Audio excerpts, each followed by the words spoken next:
pendahuluan. Era sosial yang kian marak dibicarakan telah memberikan banyak perubahan di setiap sektor kehidupan, tak terkecuali sektor ekonomi. Salah satu inovasi serta dampak dari era society adalah teknologi digital. Inovasi dan perkembangan yang tercipta dari teknologi digital dalam sistem keuangan yang kini marak dibincangkan oleh masyarakat Indonesia disebut sebagai fintech, yaitu financial technology. Jenis fintech syariah. Yang pertama yaitu peer-to-peer lending. Peer-to-peer lending adalah sebuah kerjasama antara pemberi molad atau pinjaman secara langsung kepada peminjam tanpa adanya proses dan struktur lembaga tradisional. Jenis fintech ini biasanya ditemukan dalam skema mudharabah, musaqah, maupun musyarakah. Yang kedua yaitu crowdfunding. Crowdfunding adalah jenis fintech yang mengangkat suatu model perorangan perusahaan maupun organisasi, mengumpulkan dananya dari banyak individu untuk mendanai suatu proyek atau produk. Selanjutnya saya akan menjelaskan tentang akad-akad dalam fintech syariah. Yang pertama ada akad tijarah.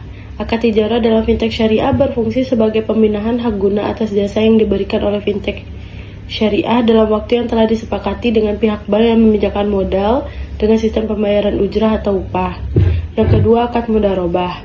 Akad mudharabah dalam fintech syariah berfungsi untuk menjalin kerjasama antara pihak yang memiliki modal dan pihak yang mengelola modal tersebut, dan keuntungan akan dibagi sesuai dengan kesepakatan nisbah dalam akad. Tetapi untuk kerugian hanya ditanggung oleh pemilik modal. Yang ketiga ada akad musyarakah. Akad musyarakah dalam fintech syariah berfungsi untuk membuat perserikatan ketiga pihak, yaitu pihak yang memiliki modal, pihak yang mengelola modal, dan pihak yang menyalurkan modal dari pemilik modal kepada pihak yang mengelola modal, sehingga akan mempercepat proses pelaksanaan pembiayaan. Yang keempat yaitu akad qard. Akad qard dalam fintech syariah digunakan oleh pihak yang menyalurkan modal dari pihak yang memiliki modal kepada nasabah yang akan mengelola modal. Baiklah, saya akan membacakan akad wakalah bil ujrah. Akad wakalah bil ujrah merupakan akad yang memindahkan piutang dari pihak yang memiliki modal kepada pihak ketiga atau fintech syariah. Jika ketika proses transaksi berlangsung, pihak yang memiliki modal akan mengalihkan piutangnya kepada pihak ketiga. Kemudian pihak ketiga yaitu fintech syariah akan membayarkan hutang nasabah. Pihak yang mengelola modal dan pihak yang memiliki modal akan membayarkan ujrah atau upah kepada pihak fintech syariah. Selanjutnya akad wakalah. Akad wakalah dalam fintech syariah memiliki fungsi yang sama dengan akad wakalah bil ujrah. Yang membedakan kedua akad tersebut adalah ketika proses pemindahan piutang tidak ada ujrah atau upah yang dibayarkan kepada fintech syariah. Implementasi akad musyarakah terhadap fintech syariah. Berdasarkan standar produk dari perbankan syariah, akad musyarakah merupakan produk pembiayaannya sesuai dengan prinsip profit loss sharing, yaitu penyatuan modal semua pihak dengan tujuan memperoleh usaha, aset, atau sebuah proyek tertentu.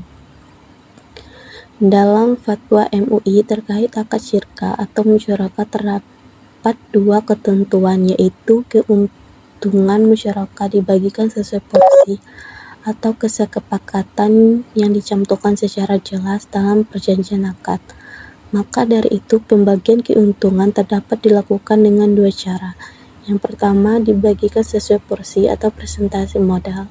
Yang kedua dibagi sesuai yang tercantum dalam perjanjian akad namun tak sesuai dengan prestasi modal.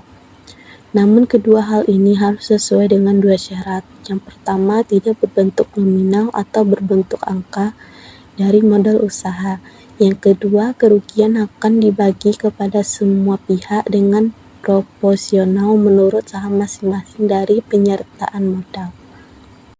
Selanjutnya itu contoh implementasi akad musyarakah pada PT Amanah. Akad pembiayaan musyarakah pada Amanah Fintech Syariah, BMT selaku mitra pembiayaan Amanah dan anggota atau nasabah masing-masing bertindak sebagai mitra usaha atau syirkah dengan bersama-sama menyediakan dana barang untuk membiayai suatu kegiatan usaha tertentu.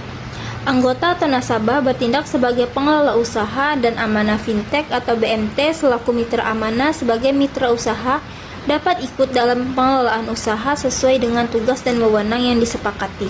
Musyarakah biasanya diterapkan untuk pembiayaan proyek di mana nasabah dan pihak amanah fintech syariah bersama menyediakan dana untuk membiayai proyek. Setelah proyek tersebut selesai, nasabah mengembalikan dana tersebut bersama dengan bagi hasil yang telah disepakati dengan pihak amanah. Misalnya saja, pendanaan yang disalurkan pihak amanah dalam hal pembiayaan modal kerja maupun proyek. Proses penerapan akad musyarakah di amanah fintech syariah telah sesuai dengan prinsip syariah, di mana antara pihak amanah fintech dan pihak nasabah sama-sama menyertakan modal dan sama-sama mengelola usaha yang ingin mereka kelola. Begitupun dengan nisbah bagi hasil sesuai dengan kesepakatan antara kedua belah pihak yang profesional dan proporsional, dan ketika mengalami kerugian atas usaha yang dikelola, maka kedua belah pihak harus menanggung sesuai dengan proporsional.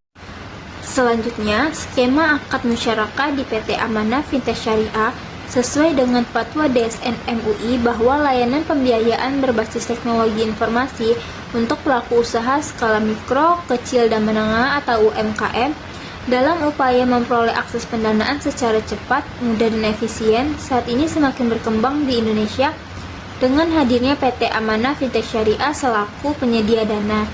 Sehingga PT Amanah Fintech Syariah menjadi lembaga keuangan syariah yang konsisten menerapkan nilai-nilai kesyariahannya dan tepat jika Amanah Fintech Syariah merupakan lembaga keuangan syariah yang berbasis teknologi informasi pertama yang berizin dan terdaftar di Otoritas Jasa Keuangan atau OJK.